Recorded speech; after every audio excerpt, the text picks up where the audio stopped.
So, welcome to Corporate Bhagavad Gita. Let's start with the prayers. Om Ajnanatimurandasya Jnana Shalakaya Chakshuranmilitam Yena Tasmai Shri Guruve Namaha. Shri Chaitanya Manobhishtam Sthapitam Yena Bhutale Swayam Rupa Kada Mayam Dadati Swapadantikam. Vande Aham Shri Guroho Shukta Padagamalam Shri Gurun Vaishnavamsha. Shri Rupam Sagrajatam Sahagana Raghunatamitam Tam Sajivam Sadvaitam Savadutam Parijana Saitam Krishna Chaitanya Devam. Shri Radha Krishna Padan Sahagana Lalita Shri Vishakhan Vitamsa. हे कृष्ण करुणा सिंधु दीनबंधु जगतपते गोपेश गोपिकाकांत राधा कांत नमोस्तुते तप्त कांचन गौरांगी राधे वृंदावनेश्वरी वृषभानुसुते देवी प्रणमामि हरिप्रिये वाञ्छाकल्पतरुभ्यश्च कृपा सिन्धुभ्येव च पतितानां पावनेभ्यो वैष्णवेभ्यो नमो नमः। जय श्री कृष्ण चैतन्य प्रभु नित्यानंद श्री अद्वैत गदाधर शिवासादि गौर भक्तवृंद। Hare Krishna Krishna Krishna Hare Hare, Hare Ram Ram Ram Hare Hare. Welcome again. We were in the 13th verse, 13th chapter, and then we are talking here about the Paramatma. Last time we discussed about the Paramatma appears to be divided among all beings, but he is never divided. He is situated as one, although he is the maintainer of all living entities. It is to be understood that he devours and develops all. So, Paramatma is in all beings. If I show you, so Paramatma and the Jivatma both are there, but the Jivatma is individual and the Paramatma is the same in everyone. And the way to understand this is, we took the example of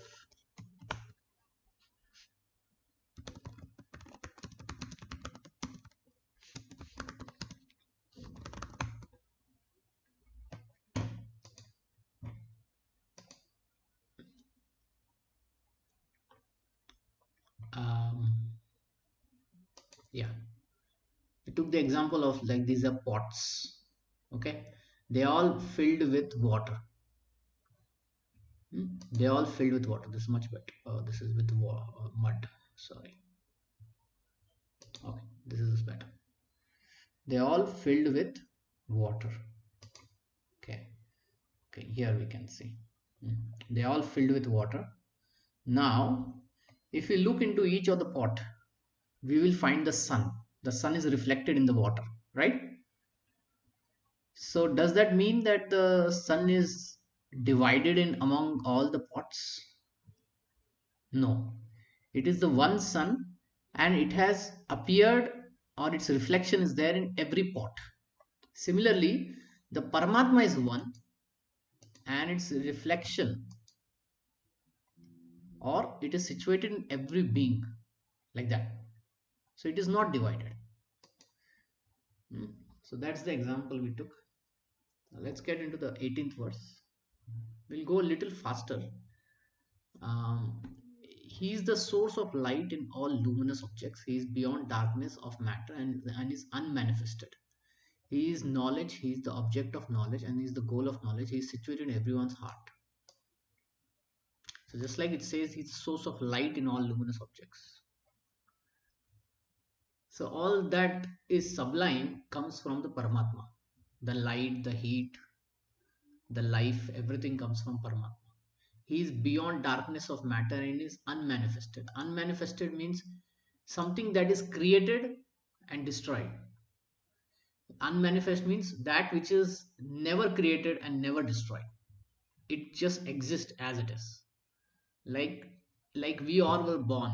Our body was created in a particular time, and at particular time it will be destroyed, right? So our body is manifesting and unmanifesting, but the Paramatma, it never unmanifests. It is there. So the idea is that it never gets destroyed, it is never even created.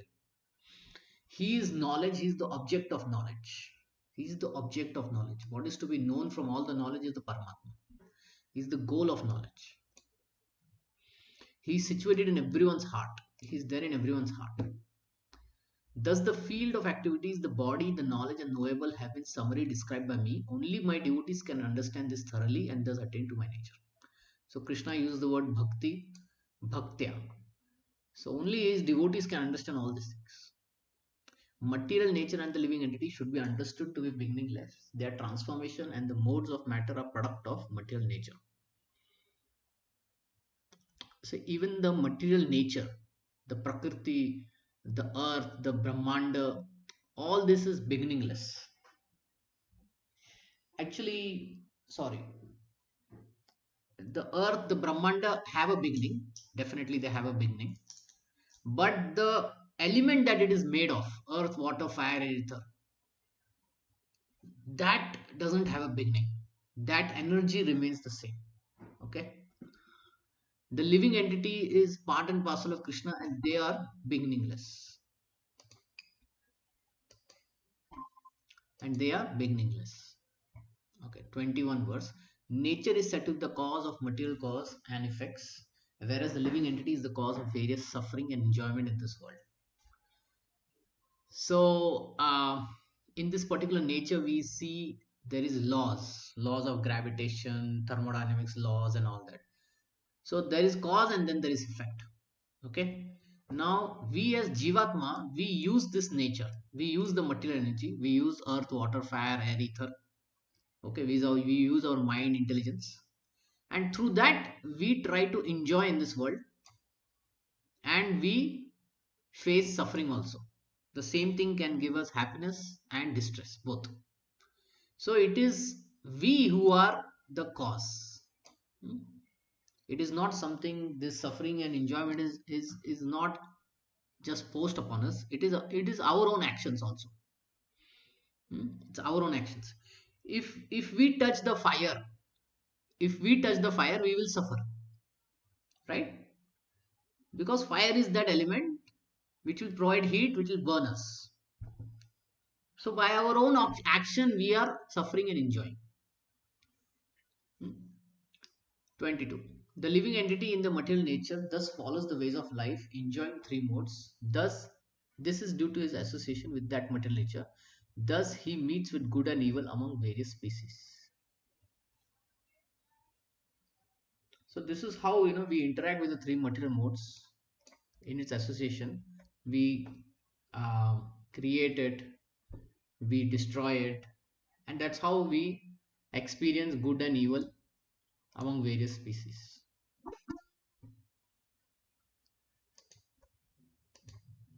Okay. So last time we discussed this verse. Yet in this body there is another, a transcendental enjoyer, who is the Lord, the supreme proprietor, who exists as the overseer, permitter, and who is known as the super soul. So the Paramatma, which is sitting in the heart, he is the original proprietor of this body and the various bodies that are there in this world. All the bodies, all these bodies, he is the original proprietor. Okay, we temporarily occupy this body and then one day we have to leave it. The super soul controls all the bodies. It owns the whole material nature. What it does is it is the overseer and permitter. So we are there in this body as Jivatma and the super soul is here. The Paramatma is here.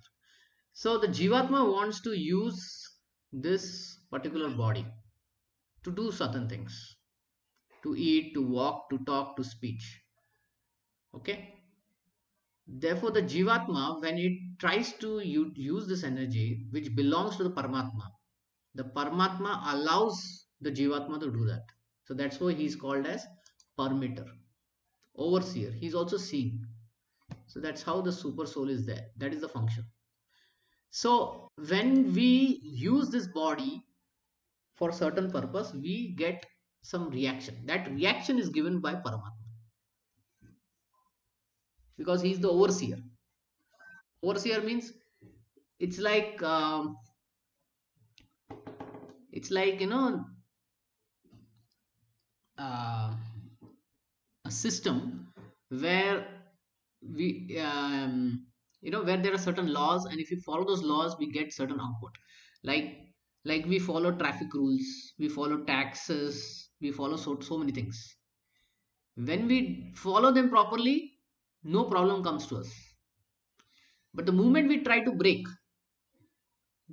the government has its officials running behind us, right? Similarly, the Paramatma, he sees what kind of activities the soul is desiring, what he's doing. So the reactions that are supposed to come are given by the Paramatma. Okay, so that we did. Let's get to verse number 24. य या एवं वेत्ति पुरुषं प्रकृतिं च गुणैः सह सर्वत्र वर्तमानो अपि न स भूया विधायते. One who understands this philosophy concerning the living entity interaction of his modes of nature is sure to attain liberation. He will not take birth here again, regardless of his present position. So, one who understands how the super soul is working, how is permitting, how the soul is working, the soul is beginningless, all this understanding, how the three interaction of the three modes are happening, what will happen? He will attain moksha.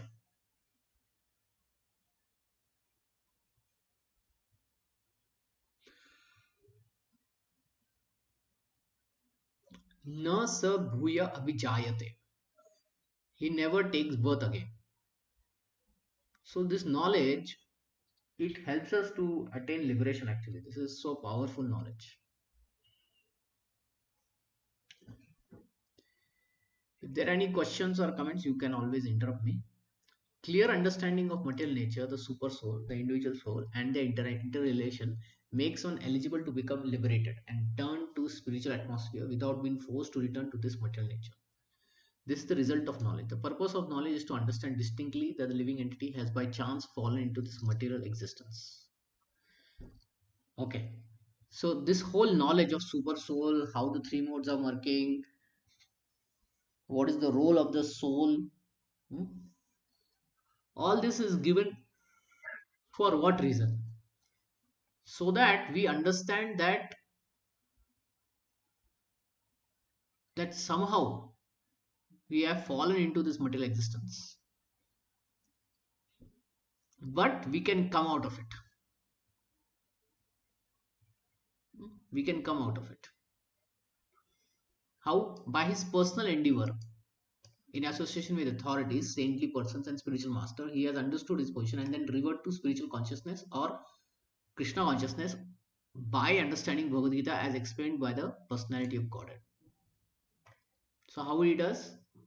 He does personal spiritual sadhana under the direction of the spiritual master, the previous acharyas, the sadhus, and then he is able to revive his spiritual consciousness or Krishna consciousness by understanding Bhagavad Gita.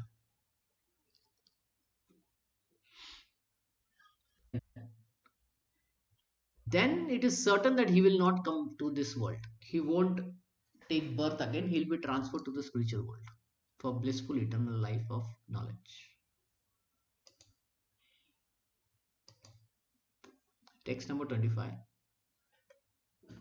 ध्याने ध्यानेतात्मनि पश्यन्ति ध्यानेनात्मनि पश्यन्ति केचिद आत्मनम आत्मन अन्ये संख्येन योगेन कर्म योगेन चापरे. Some perceive the super soul within themselves through meditation, others through cultivation of knowledge, and still others to working without fruitive desires. So, to realize the Paramatma, some do meditation, and then after hundreds of years of meditation, they are able to see the Paramatma within themselves. Some through cultivation of knowledge. What happens when one cultivates knowledge? When he gathers knowledge, he thinks over it, ponders over it, he becomes more detached. In that detached state, he is able to connect with the Supreme, Super Soul within. And then there are others who get through working without fruitive desires. Those who do duty without being without being attached to the results, who do it for loka sangraha. Loka sangraha means welfare of people. They also attain perceived super soul. Hmm?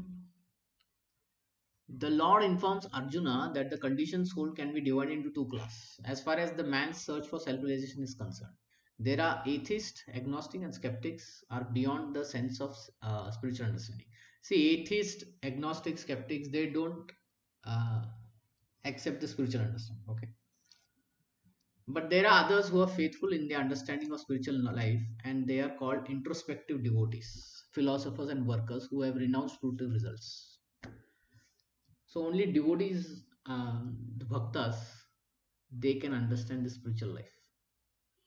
Those who always try to establish the doctrine of monism are also counted among atheist and agnostic.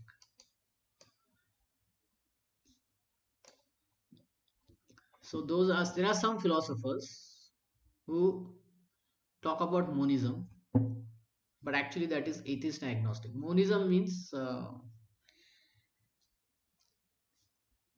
everything is one and we can become God.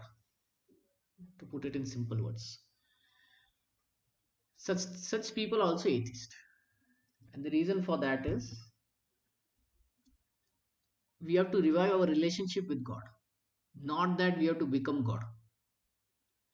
And the problem with becoming God is you can never become God. So then why to have this philosophy of monism? So therefore, these philosophers of monism are actually atheist and agnostic because they deny God. In other words, only devotees of the Supreme Lord are best situated in spiritual understanding because they understand that beyond this material nature are the spiritual world and the Supreme Personal Godhead who is expanded as Paramatma, the super soul in everyone, the all pervading Godhead. Of course, there are those who try to understand absolute truth by cultivation knowledge, and they can be counted in the class of the faithful. The Sankhya philosophers analyze this material world in 24 elements and they place the individual soul as the 25th element. When they are able to understand the nature of the individual soul to be transcendental to the material elements, they are able to understand that above the individual soul there is Supreme Personality of Godhead. He is the 26th element. Thus, gradually they also come to the standard of devotion service in Krishna consciousness. Those who work without fruitive results are also perfect with the attitude. They are given a chance to advance to platform of devotional service in Krishna consciousness. Here it is stated that there are some people who are pure in consciousness and who try to find out the super soul by meditation and who discover super soul within themselves and they become transcendently situated. Similarly, there are others who also try to understand the super soul by cultivation of knowledge, and there are others who cultivate the Hatha Yoga system who try to satisfy the Supreme Lord by childish activities. So, we talked about monism, the problem with monism. But then there are other philosophers who are called as Sankhya philosophers. Sankhya philosophers, they will analyze the elements earth, water, fire, air, ether, mind, senses, intelligence, all these they will analyze. Okay, they'll be heavily philosophers and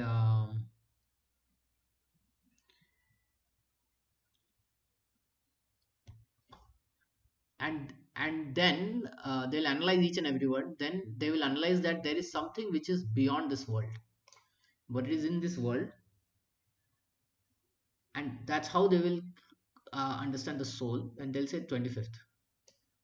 But then they'll understand that soul is not able to control everything, so there has to be some controller, and that they will assign as the 26th element. And the super soul is within the heart. Okay. Then there are those who work without fruitive results.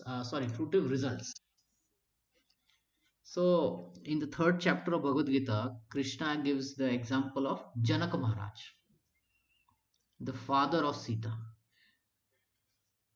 So he says that Janaka Maharaj achieved perfection through his work. He did his work in a very detached way for welfare of everyone and offered the results to the Supreme. Like that. By doing this, one can perfect through Karma Yoga. Most of the population, 99% of the population will end up doing this. Okay, they'll work. And if they can work without fruitive results, then they'll achieve perfection.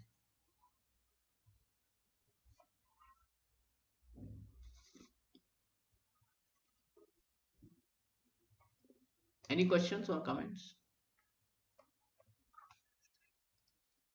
Hmm.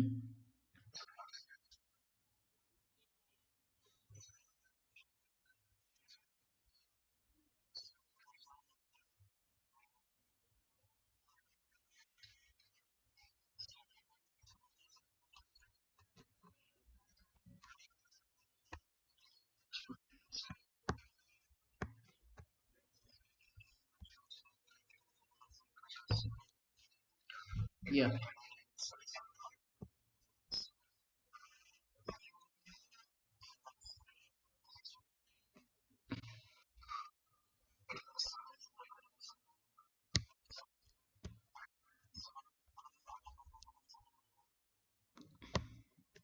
Okay. So we will take help of some picture. Then it will become easy. Mm.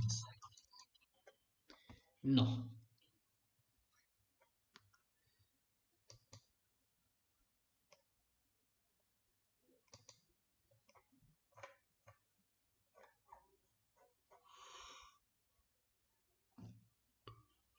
Okay, so this is the whole picture of spiritual and material world.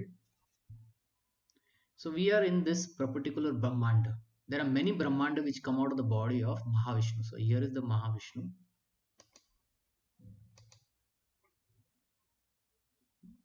Is in the causal ocean. So there are three Vishnus, okay? This is Mahavishnu. From each pore comes many Brahmandas, unlimited number of Brahmandas. And we are in one Brahma Anda. Anda means egg. It is covered with half water. There is no light in it. Therefore, we need the sun. So the sun is required, many planets are required. So when the Brahmanda comes out from the body of Mahavishnu, there is another Vishnu which is called Garbhodaksha Vishnu, from whose navel comes out Brahma, and he creates a 14 planet system. And in between is the Bhur Loka where we are. Where the earth is, we are over here.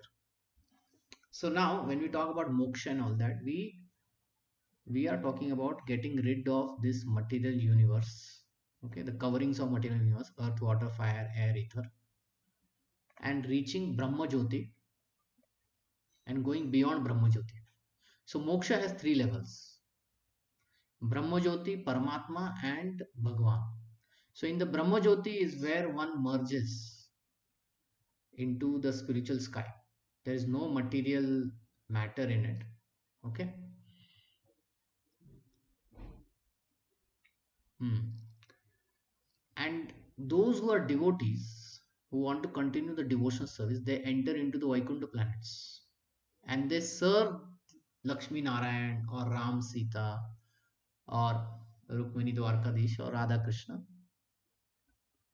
in one of the five relationships. Yeah. So this is what is happening.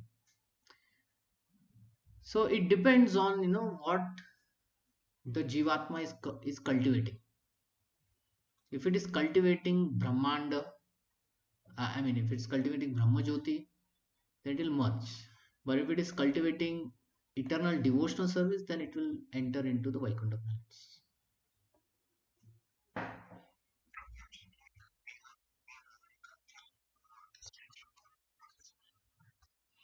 So the thing is, we have definitely come from the spiritual world.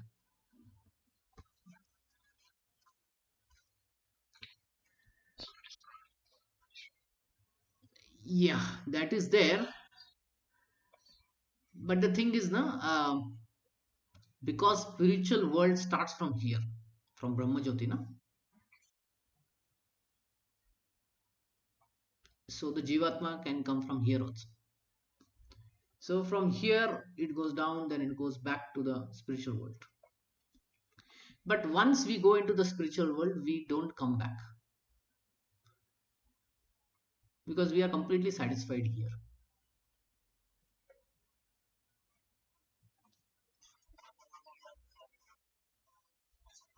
Yeah, it is the effulgence covering the whole spiritual world. Yes. In this Brahmajyoti also the individuality is there, okay? Yeah, but it is not expressed. It is like, in a crowd.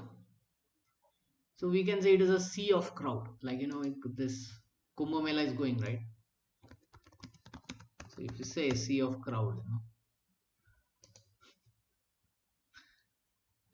it looks like one thing only, but actually the individuality is there. Another way to understand is a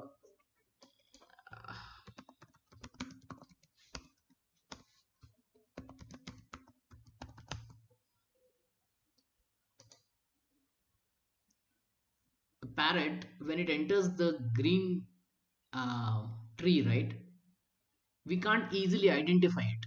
So it seems like it merged, but in reality, it is still there. Okay, it is not expressed itself, it is not coming out of it. So we think that it is merged, but actually the individuality is there. This is how the acharyas have explained the individuality, how it remains.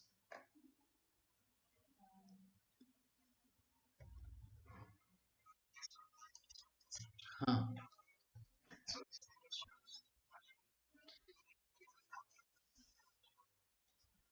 See, the thing is,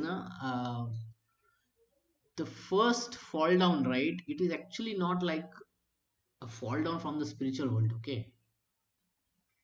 The Jivatma has a desire either to serve or not to serve, right?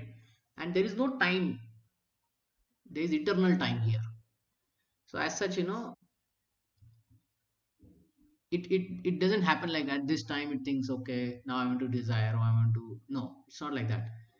It has an innate desire, and then if it wants to serve Krishna, then he's in this spiritual world. But if he doesn't, he has his independence. So he comes to this material world. So therefore, this material world is also eternal. It is manifesting, unmanifesting, but it is also eternal. It is also beginningless, just like the Jivatma. So don't put time concept over here. Hmm? Just think this way that the Jivatma desires, that it wants to enjoy and it wants to experience. So it comes into this material world, and when it gets frustrated, it achieves moksha back, then it goes back. Yeah, like that. And the thing is, when it will come from the spiritual world, it will only come if Krishna desires. Because Krishna keeps coming, na? Krishna avatars, avatarita. Avtarit means to come down. So he comes down from the Vaikuntha planets into this material world to do his pastimes. At that point, if the Jiva desires, okay, I need to serve the Lord in his pastime, so he also can come like that. So there are these eternal living beings like Garuda, Hanuman, right? They have not fallen into this material world. Okay, they are eternally existing here in their in the Vaikuntha planets. But because the Supreme Lord is outering, is coming down, so they also come down to assist the Lord in his pastimes. That is the only condition where the Jivatma from the spiritual world will come. Because Krishna says in Bhagavad Gita, they will never come back. So they will never come back to enjoy. They will come back to serve. You can say like that. Yes, that's what it is.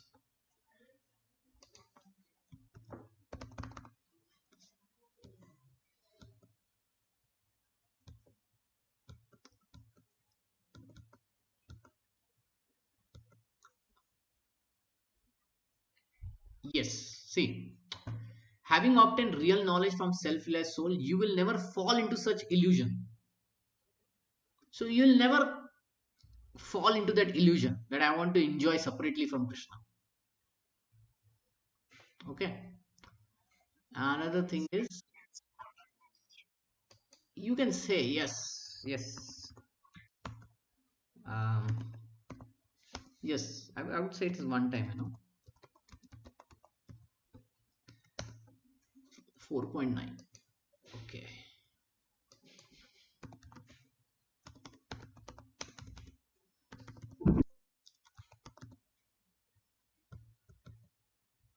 Yeah. One who knows the transcendent nature of my appearance and activities does not, upon leaving his body, take birth again in this material world, but attains my eternal abode. So there are few things that we need to understand here. Janma karma cha me divyam evam viveti tatvatha takta deham punarjanma naiti mamiti sarjana. So Krishna's janma and karma are divyam, transcendental. Krishna himself is divyam. When one understands this, that this tattva, then twakta deham punarjanma. Deham, this body he won't get. He won't do punarjanma. Naiti.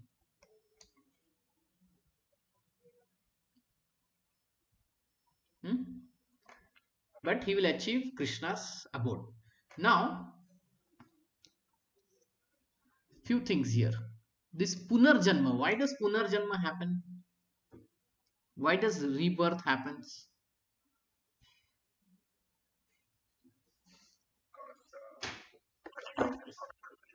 Desire or the karma is there, na? Pending karma is there. Okay, pending karma is there. So the karma is there, then there is Punarjanma. Okay. Twakta deham. And then we read na one more that if he achieves, then he doesn't falls down into this illusion. And when he achieves moksha, he leaves all the deha, subtle body, gross body, both he leaves. Okay, then there is no karma, there is zero karma. Okay, once one achieves moksha, there is zero karma. Okay, now when there is no karma, but he is coming down to this material world. When that happens, when karma is not telling him to come down, then he is coming by his own desire. I want to come down, but what desire that is? That is still to serve the Lord. So he is serving here also, spiritual world, and he continues to serve in the material world also. So that time the karma is not bringing him to this material world. It is his desire to continue serve the Lord in devotional service that brings him. So therefore, these Pandavas, Hanuman, and eternal associates, Narad Muni, and they don't have any karma actually. They have zero karma. So whatever is happening in their life, is happening because of personal desire of Krishna, like that. Mhm.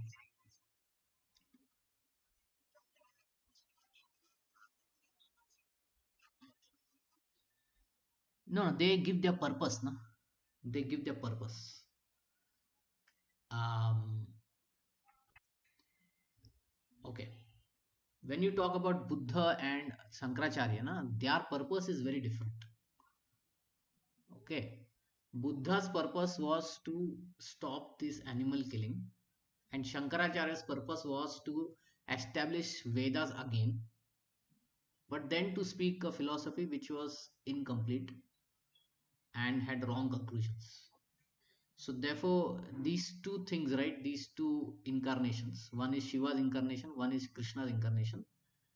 Uh, they are uh, they are done for certain specific reasons. Okay, but the um, other gurus that are there, like Ramanujarya, Madhvacharya, and so many acharyas are there. The sadhus, the alvars.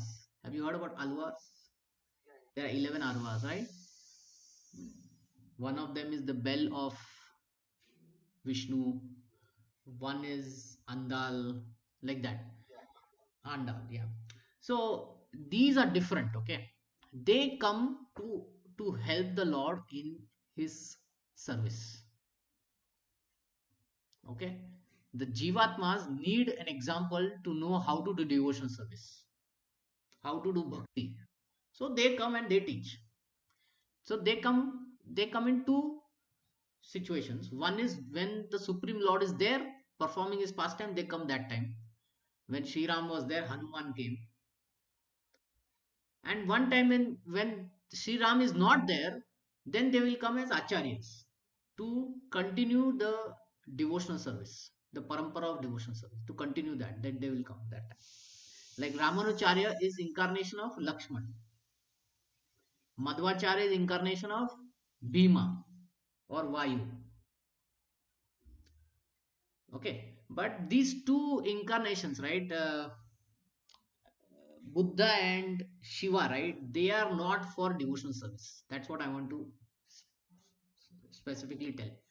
When we talk about bhakti, when we talk about spiritual realization, they don't come in picture because they came for confusing actually. The philosophy of Buddhism is actually to confuse people. The philosophy of Shankaracharya is also to confuse people.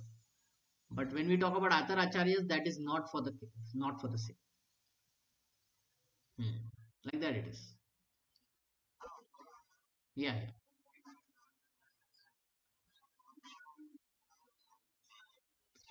Yeah.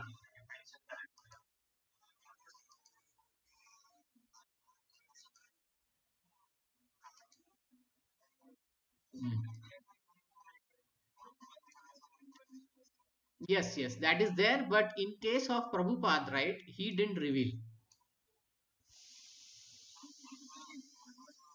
Yes, yes, they revealed. So this is the list of acharyas which come in the line of uh, Gaudiya Vaishnava Sampradaya. Krishna, Brahma, Narada, Vyasa, and Madhvacharya. So Vyasadeva is still there in the Himalayas. Madhvacharya went and met him, and that's how he established this parampara. And then his disciples are there: Padmanabh, Narahari, Madhava, Akshaya like that. It comes like this. And then there was Madhavendra Puri, who initiated Ishvara Puri. Ishvara Puri initiated Lord Chaitanya, Sri Krishna Chaitanya, who is hidden incarnation of Krishna. And to assist him, the Manjaris came. The Manjaris are young girls in Golok Vrindavan. So they came to assist Sri Krishna Chaitanya. And they took incarnation as Rupa and Sanatan Goswami, that is six Goswamis. And like that, the another set of Manjaris came. Vishwanath Chakravarti Thakur, Jagannath Das Babaji, Bhaktivinoda Thakur, Gaur Kishodas Baba, Bhaktisan Maharaj, and then Prabhupada. And then his disciples, and then like this, the parampara will continue. So this is the devotional Vaishnav parampara.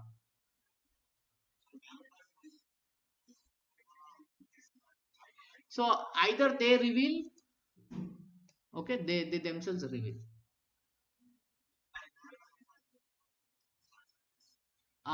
Okay. So for associates of Lord Chaitanya, there is a book called, there is another devotee, Narahari Chakravarti Sarkar. He wrote this book, Gaur Gunadeshika Dipika. There he writes. And later on, the acharyas in their songs, in their writings, they reveal who they are. Guna Manjari and all that. So this is our Vaishnava parampara, meaning now there are other Vaishnava paramparas also, like the Alvars.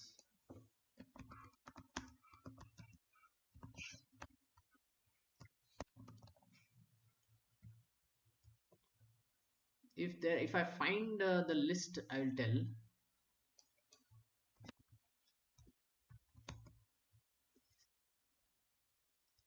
because I'm using this Google, right?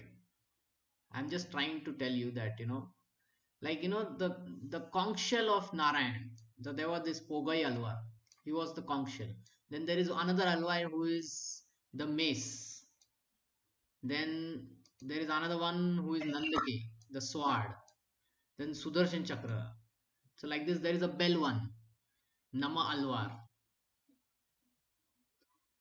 So these are other Vaishnav sampradayas. Okay. Then there are other Vaishnava Sampradayas like the uh, Sri Sampradaya we talked. So Ramanujacharya is incarnation of Lakshman. Then the Vedanta Desika is also an incarnation actually. What it is, I don't remember. But then there is this Pushti Marg, right?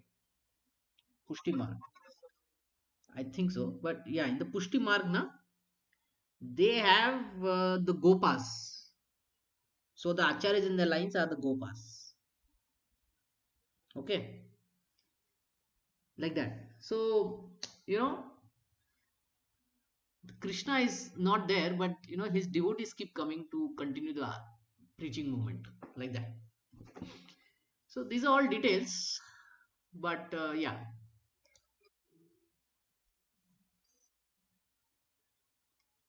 got it. And there are many other, actually there are many saints also. These saints also are actually then there are saints who are not connected to any sampradaya, but they are incarnations of the devotees of the Lord. Okay, then the Maharashtra there is a Varkari saints are there now, so they are also incarnations like that. um, so they come, so it's a there, see, Krishna himself incarnates into many Leela avatars, so many avatars he does. Then his devotees also come when he's there, when he's not there, both time.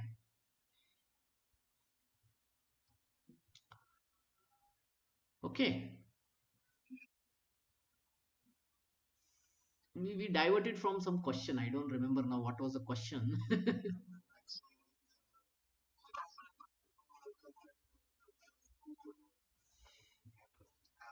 Hmm.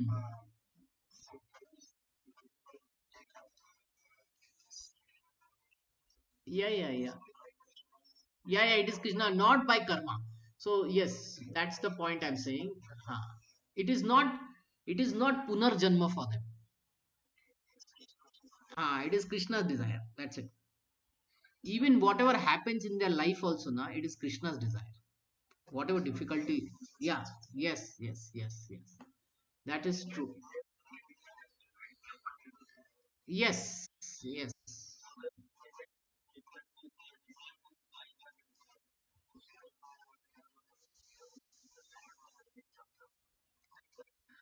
Yes. See, there is a desire to serve Krishna in preaching movement, in spreading Krishna consciousness. Okay. See, all these munis also there, na? Parashara Muni, Vyasadev, his disciples. It's basically all this. Here it is not there, but Vyasadev also has many disciples. So so his parampara is also there. But yeah, it is just to continue the service of Lord, like you know. See, in Krishna he says, no, hmm.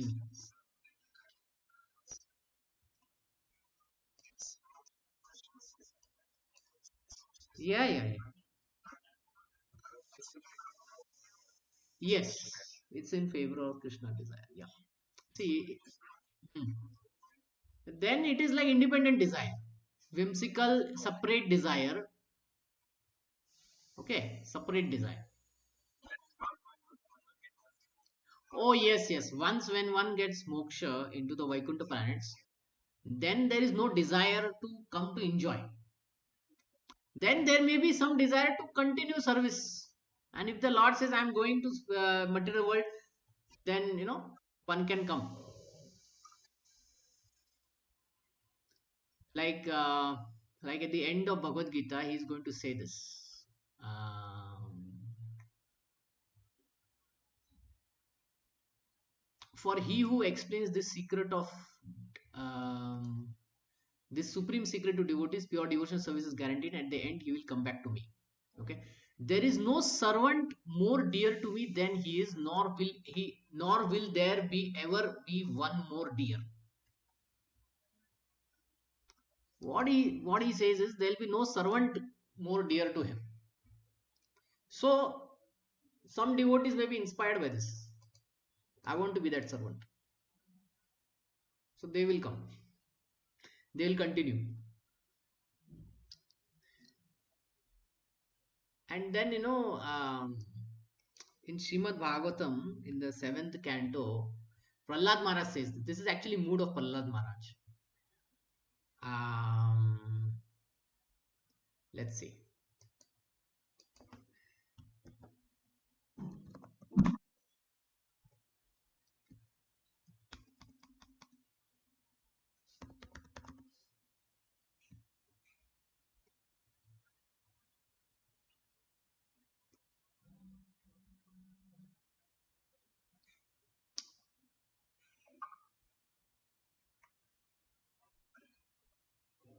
Okay. If I can quickly find out. So basically, he says, I'm not interested in my own. Yeah.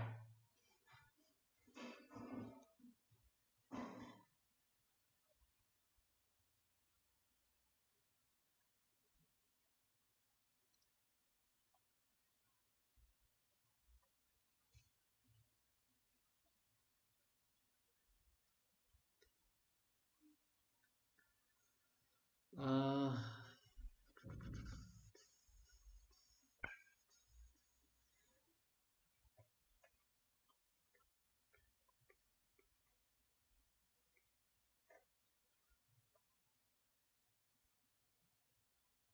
yes, this one.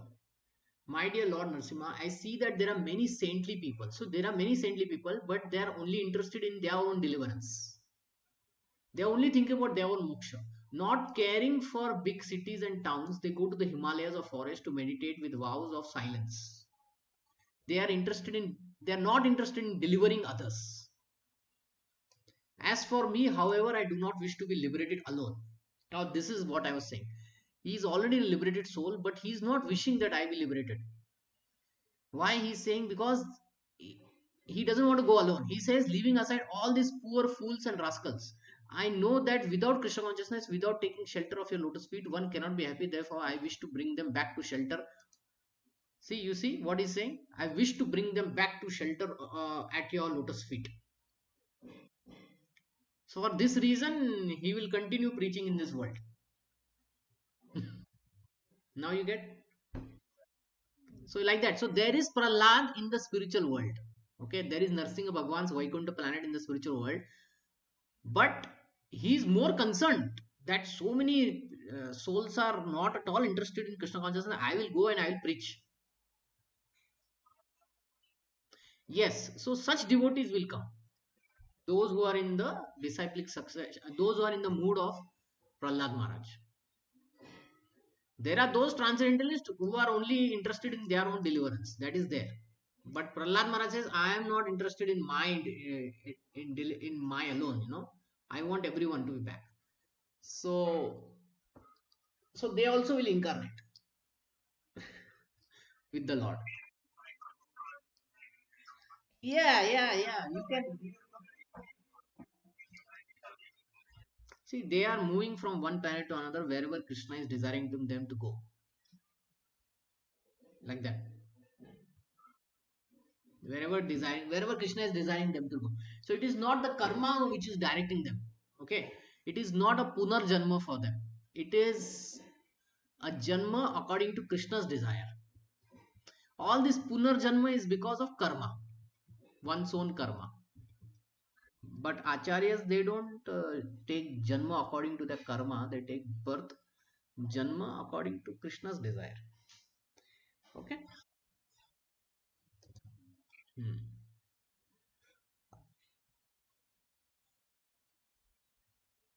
We are in verse number, is this right? Ah, okay, 26. अन्ये तव एवं अजानन्तः श्रुत्वायनोप्य श्रुत्वान् श्रुत्वान्येभ्य उपासते ते अपि चतित्रन्ति एव मृत्युम श्रुति परायणः. So now this verse is actually meant for us. Again, there are those who, although not conversant in spiritual knowledge, begin to worship the Supreme Lord upon hearing about him from others. Because of their tendency to hear from authorities, they also transcend the path of birth and death. So we are hearing about Krishna from Bhagavad Gita, Bhagavatam. This is exactly Krishna is saying such people also they achieve him. They begin their spiritual life, they begin to worship him just by hearing about him. So hearing about Krishna is so wonderful. So therefore, you see, there are various saints who will organize these kathas. Srimad Bhagavad Katha, Ramayana Katha, Mahabharat Katha, Vishnu Puran Katha, right? Why? Because Krishna is saying, if they only hear, see, the general public will come because they are not like devotees, but they will come and they'll hear. And that tendency to hear is enough to transcend the birth and death. Mrityum, ati taranti. Taranti means to swim out of it. Wet, mrityum. Hmm? So that's how. So this verse is applicable to modern society because in modern society there is practically no education in spiritual matters. From our education, KG standard to 10th standard to 12th to graduation to PhD, nowhere Krishna Katha is mentioned. We only did Katha of physics, chemistry, mathematics, philosophy, finance, economics, medical, like that. No Krishna Katha. Some of the people may appear to be atheistic, agnostic, philosophical, but actually there is no knowledge of philosophy. See, real philosophy is not there with us. We only have material philosophy. As for the common man, he is a good soul. If he is a good soul, then there is a chance of advancement by hearing. See, common people coming to kathas will help them. This hearing process is very important. Lord Chaitanya, who preached Krishna consciousness in the modern world, gave great stress to hearing. Shravanam Kirtanam Vishnu. This verse comes from Prahlad Maharaj. He says there are 9 devotional processes. First one is Shravanam. Shravanam means hearing. And Chaitanya Mahaprabhu said, with Shravanam starts bhakti. So anybody just lending the ear to hear what Krishna is saying in Bhagavad Gita, to hear what Krishna pastime did in various incarnations in Mahabharata and Ramayana, that itself will start bhakti. Okay, so he gave great stress. If the common man simply hears from authoritative sources, if we hear from right source, not from Bollywood, but if we hear from sadhus, if you hear from devotees, from bhaktas, then he can progress. Especially according to Lord Chaitanya. If he hears the transcendental vibration, again there is Harinam Sankirtan. So many people do Sankirtan. It is not something new. Sankirtana. It is a word that is used in every sampradaya. Hmm? If you go and stand in the line of Tirupati, they'll keep chanting Govinda, Hari Govinda, like that. So what is happening? And everyone is chanting. Small boy is also saying Govinda, Govinda.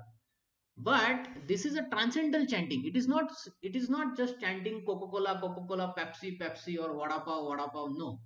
This is Krishna's holy name, which is non-different than Krishna. Krishna is non-different than his holy name. It is spiritual word. It is Adhyatmik Shabda. It is Shuddha Nam. So the Nama is non-different than the person, than the Purusha. So here Krishna is the Purusha and his name is Krishna. Both are same. Whereas we may be named something. We may be named Sachin. We may be named Surya. But are we the Surya? No. Surya is different. We are different, and our name is different. But in case of Krishna, his name, his form, his quality, his pastimes, they are all the same. So you can access them just by chanting his holy name. So when one hears the transcendental vibration, Hare Krishna, Krishna Krishna, Hare Hare, Hare Rama, Rama Rama, Hare Hare, it is stated therefore that all men should take advantage of hearing from realized soul and gradually become able to understand everything. So it will happen gradually, okay? This process of hearing will gradually make one spiritually enlightened. The worship of the Supreme Lord will then undoubtedly take place. undoubtedly, without doubt, it will just sprout just by hearing. Lord Chaitanya said that in this age there is no need to change his position. He need not leave home. He need not give up anything. But he should not give up the endeavor to understand the Supreme Lord by speculative. Okay, sorry. But he should give up the endeavor to understand the absolute truth by speculative reasoning. He should simply hear from a devotee. One should learn to become servant of those who are in knowledge of the Supreme. And if one is fortunate enough to take shelter of the pure devotee, hear from him about self-realization and follow in his footsteps, one will be gradually elevated to the position of a pure devotee. In this verse, particularly, the process of hearing is strongly recommended, and this is very appropriate. Although the common man is often not as capable as so called philosophers. See, common people, even we, are not capable as so called philosophers, right? But simply by doing faithful hearing, simply by some trusted hearing from authoritative source, we will transcend this material existence, go back and back to God. So this is the easy process, na? Shravanam, Kirtanam, Vishnu.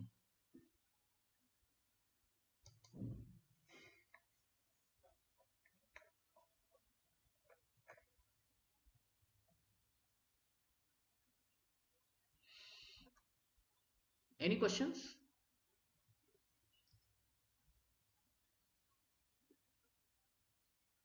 Any question at this point?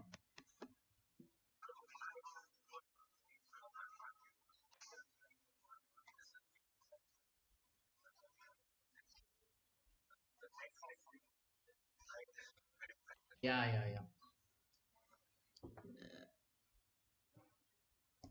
I will tell you one story that happened.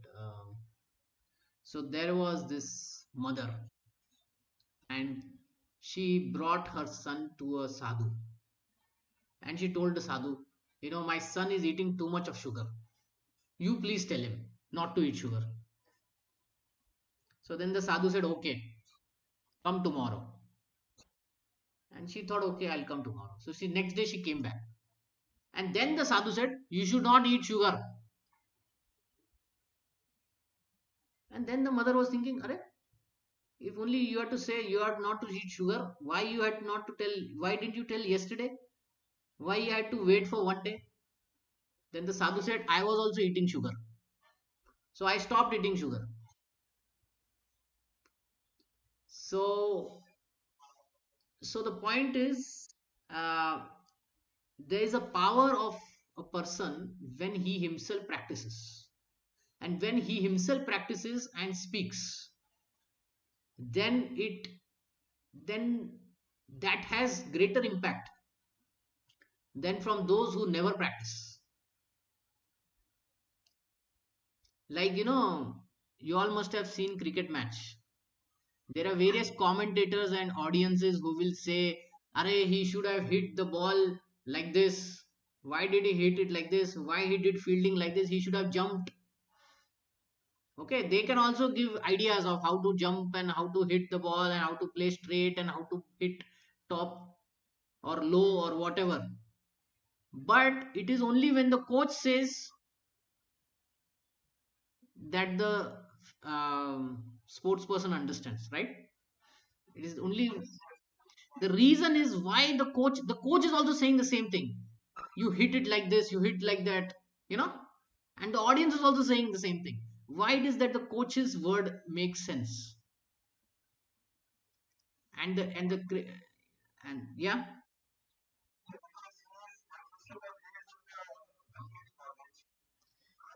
Yeah, he himself has practiced through it, no?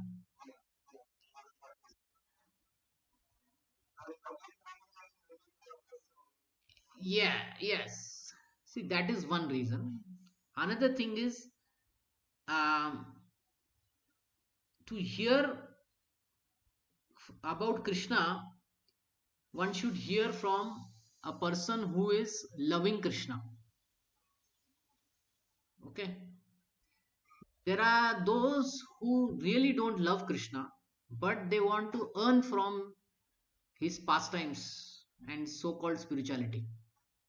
Okay. In their heart, they want to earn name, fame, money, wealth, power. So they will say things, which will which will attract people. Okay, so these are actually cheating gurus. So cheating gurus won't be able to impart the real knowledge. Okay, they won't be able to impart the real knowledge. So therefore, to hear from such people, one won't be able to generate the bhakti within one's heart. It won't take, it won't be revive basically, because the other person is himself not having bhakti. Okay, he's not having faith, so he cannot transfer that faith to you. He cannot transfer that bhakti to you. So actually, this hearing, what happens is it's a transfer of faith. It's a transfer of one bhakti, one's impression on other person. So it has to come from real source, right?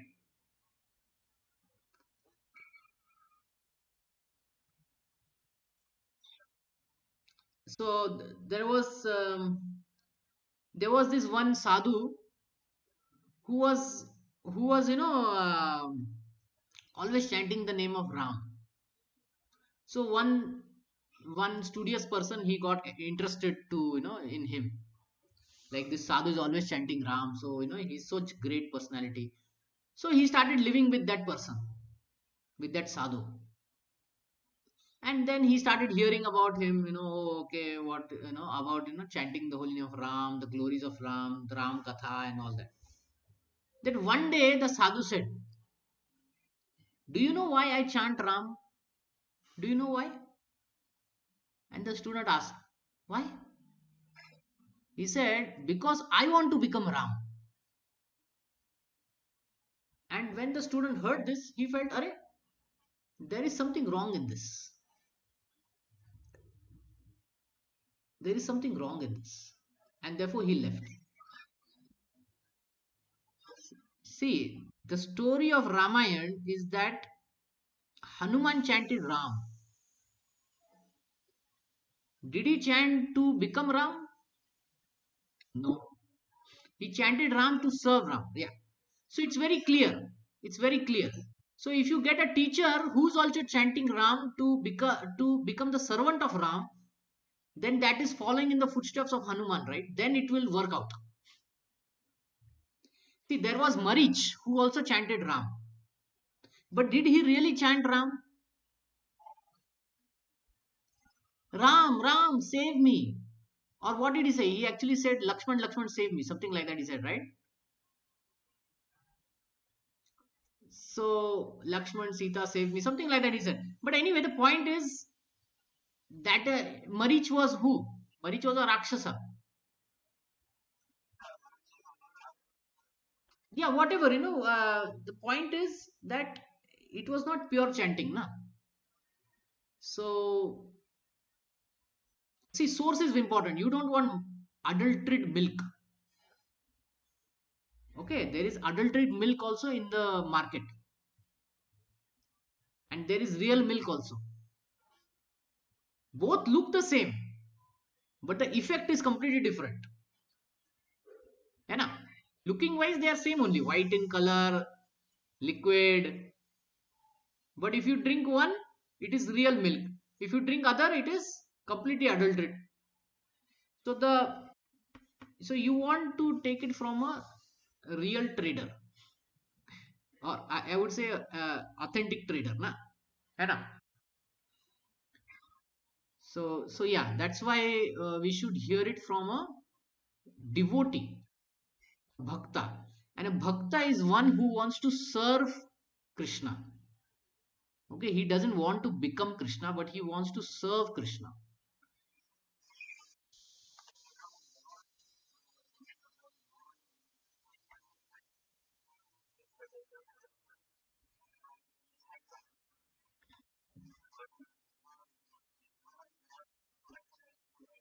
Yeah,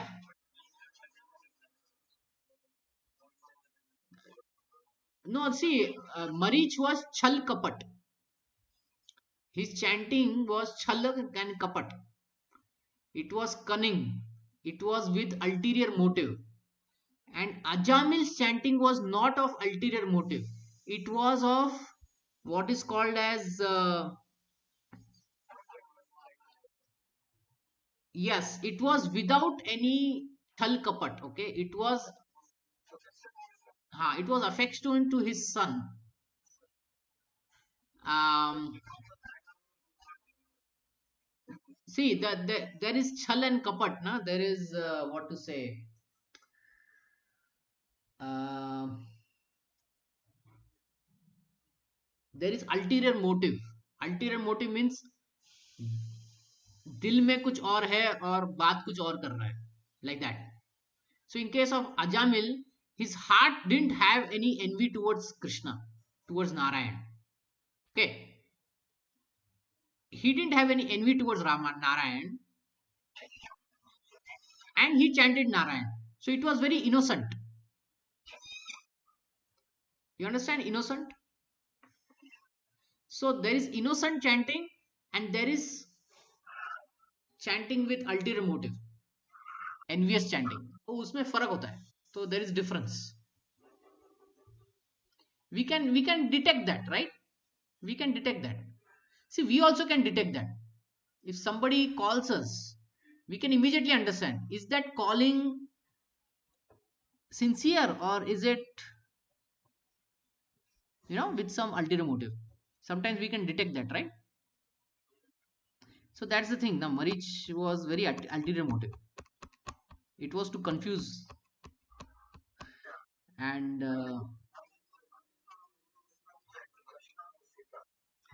he says Sita, Lakshman, something like that. He said. So it was kapata, na?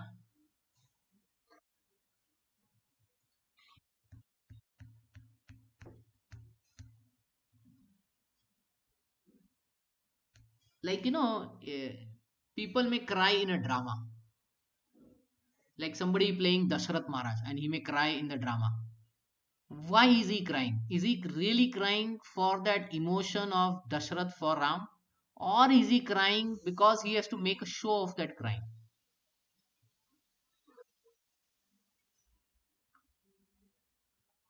है ना? So we should go for the genuine person. This is very important because in today's world, na, anybody can make a show of bhakti.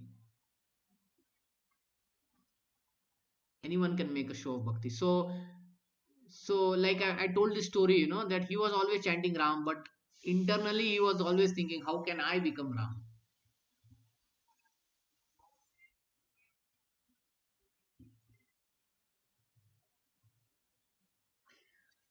Okay, so we'll stop here. Hmm? Okay. Okay. So thank you very much. Hare Krishna.